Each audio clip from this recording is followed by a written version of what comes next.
Trouble Talk by Trudy Ludwig, illustrated by Michaela Prevost.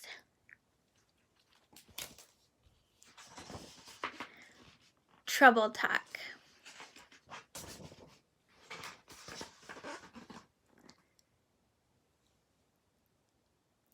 I know a girl who has a really big mouth. Her name is Bailey. Big Mouth Bailey.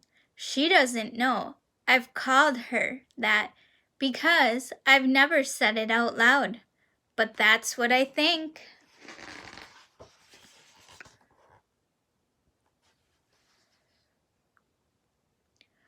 When Bailey came to Hoover Elementary, my teacher, Mrs. Rodriguez, picked me to be her welcome buddy. I was shy around her at first. I was afraid I'd say something stupid and she wouldn't like me. But Bailey started chatting away, asking lots of questions about our school and the kids who go here. It felt good to tell her what she wanted to know.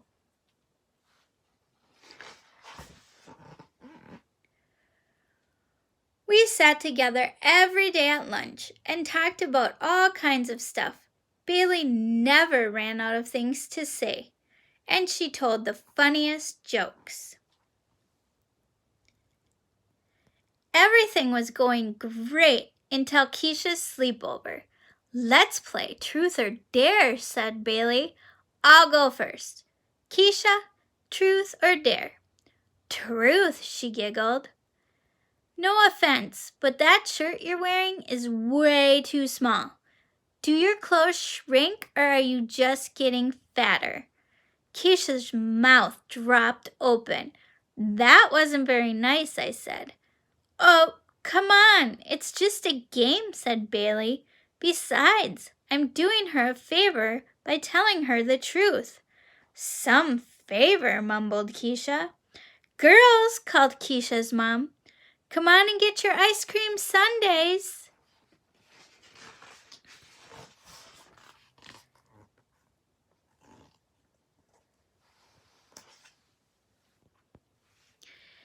At the table, the only one talking and eating was Bailey. Even Keisha's mom noticed. Honey, she asked, are you all right? I don't feel so good, said Keisha. I wasn't feeling too great myself. My stomach was in knots as I tried to figure out what to say to make Keisha feel better without sounding like I was choosing sides. The next thing I know, Keisha's mom said, Maya, I think you and Bailey need to go home. We'll reschedule the sleepover for another night. But the sleepover was never rescheduled, and Keisha stopped hanging out with me whenever Bailey was around.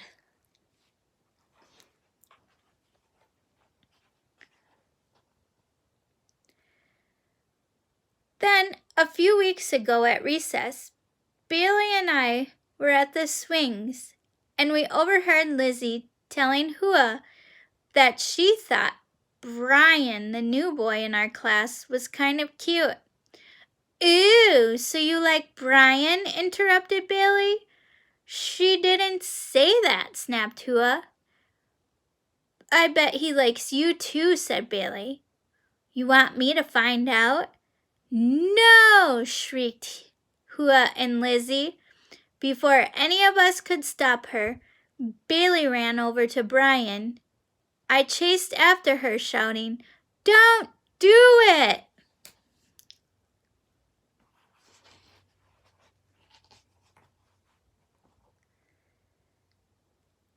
But Bailey didn't listen. She was all mouth and no ears. Oh, Brian, said Bailey. Guess what? Lizzie thinks you're cute. I think she likes you. Do you like Lizzie? Brian's face turned bright red as the boys around him made kissy noises. It's okay. You can tell me. I'm good friends with Lizzie. Before he could answer, I pulled Bailey away. Cut it out, You're embarrassing him. By the time we were back at the swings, my head was pounding, Lizzie was in tears, and Hua was steaming mad. Bailey McKenna, yelled Hua. You've got a big, fat mouth. Why don't you mind your own business? That wasn't very nice what you just said, Bailey countered. You'll be sorry.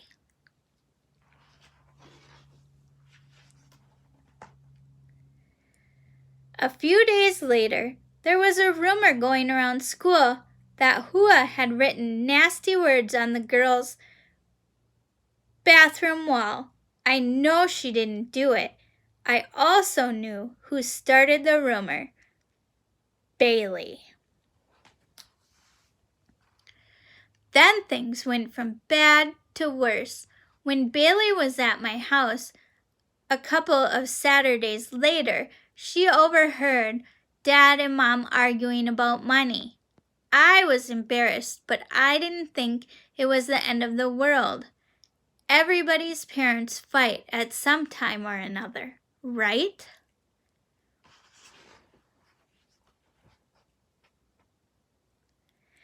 That Monday morning, I saw Bailey whispering to some kids and pointing at me. I couldn't figure out what was going on until Keisha stopped me in the hallway.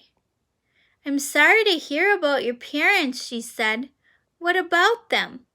Well, you know, that they're getting a divorce. What? My parents aren't getting a divorce. Who told you that? I heard it from Lizzie. Bailey told her. I suddenly felt sick to my stomach. But it's not true. Before I could say anything more, the bell rang for class.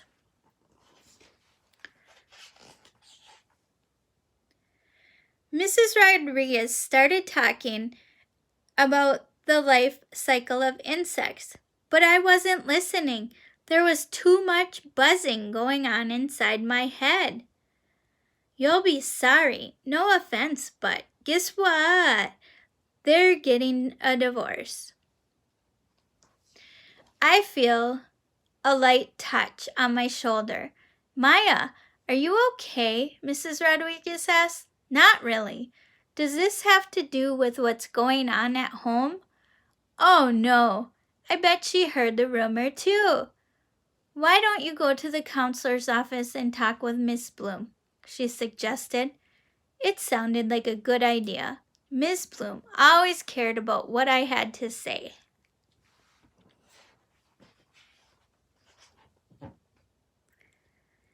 How are you doing? Miss Bloom asked. Not so great. I told her how Bailey said things to my friends that were really mean or embarrassing. I asked her to stop, but she doesn't listen.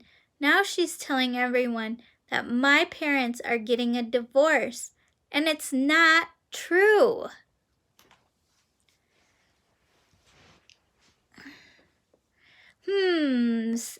Said Ms. Bloom. It sounds like Bailey has a bad case of trouble talk. Trouble what? Trouble talk, repeated Miss Bloom. Spreading rumors, saying harmful things, and sharing information that isn't hers to share are examples of the kind of talk that leads to nothing but trouble.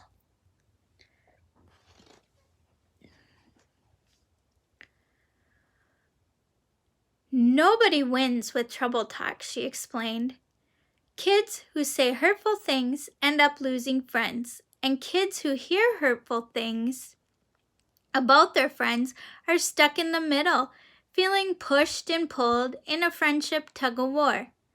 Ms. Bloom said that she would work with Bailey to turn her trouble talk into healthy talk. She also speak to the rest of the kids about not spreading rumors. In the meantime, Maya, keep doing what you've been doing, she added. Don't join in and don't pass on rumors. Just change the subject and hang out with kids who make you feel safe. I ended up staying away from Bailey.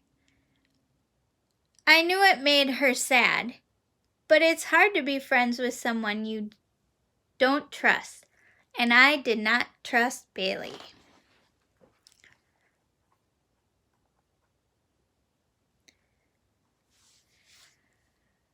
Lately, I've noticed Bailey is trying to stop her trouble talk. She even wrote "I'm sorry" cards to Keisha, Lizzie, Hua, and me. It was nice to get that card.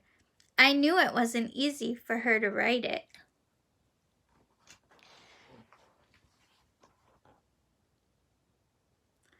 Mom says it takes a brave person to want to change, and that it takes an open heart to accept that people can change.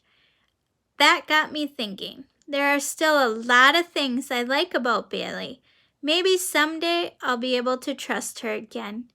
When you have an open heart, anything's possible.